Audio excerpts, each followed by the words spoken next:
Nice to see you all here this morning. In a few minutes we're going to be doing communion. But what does communion mean? When I was in Hornsey, on the East Coast where my wife and I used to live, the chap there used to go to church regular every Sunday, and one Sunday he went to the communion, he went down to the altar, he took the wafer, he took the wine, come back and I said, what does it mean?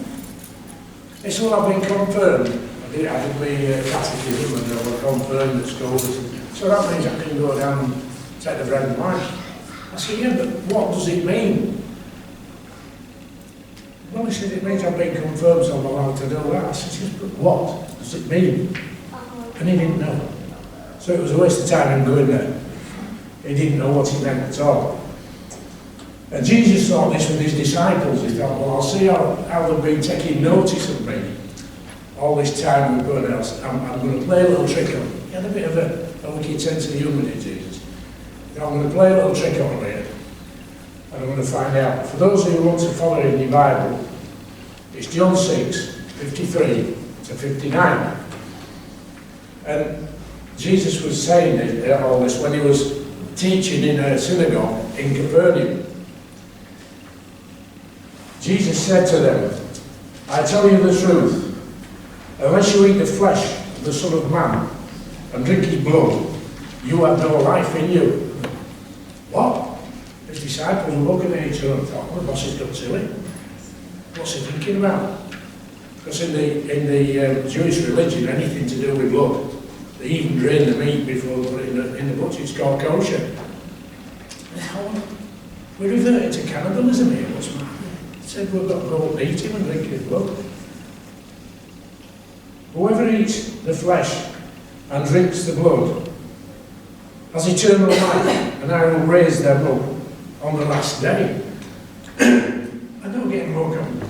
I thought, well, if we want salvation, we've got to go eat the boss and drink his blood. What's he talking about? He's been behind the sun till long. Should we stay or should we what? You know. So for my flesh is real food, and my blood is real drink. Whoever eats my flesh and drinks my blood remains in me, and I in him. Now that was what Jesus wanted his disciples to think. All I know what it means. We've been listening to his teachings all these years. We know what it means, but they didn't.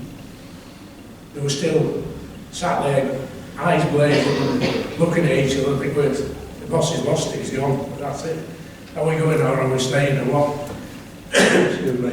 And they just couldn't comprehend it. This is the bread that came down from heaven. Your forefathers ate manna and died. Well, if you remember in Exodus when they were coming out of Egypt in the desert, they were starving. So Moses prayed to God, and the next day there was bread all over the ground. They ate the fill and left it to rot, what was left. And God said, that's it, no more, and eventually they all died. And a new generation come across.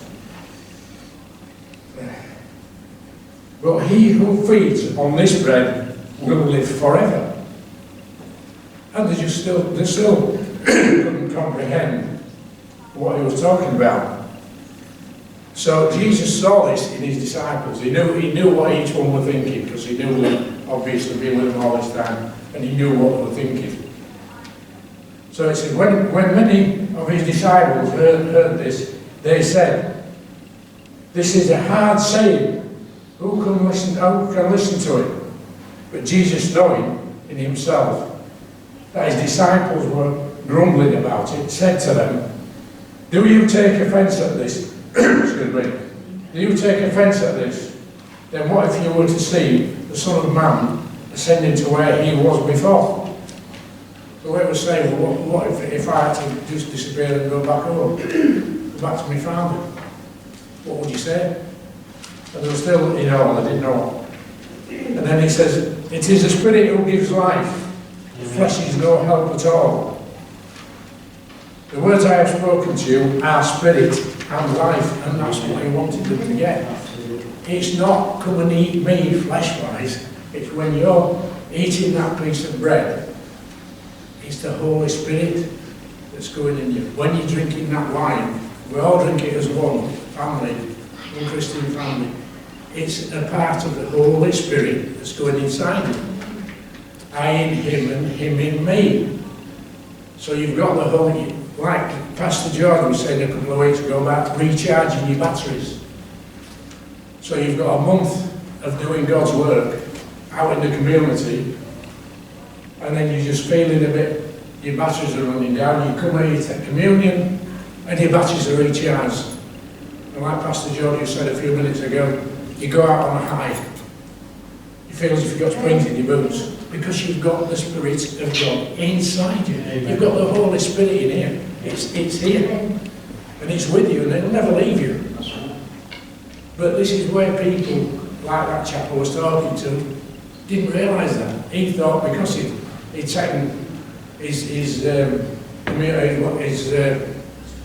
what he'd done at school, and he thought that's all it was.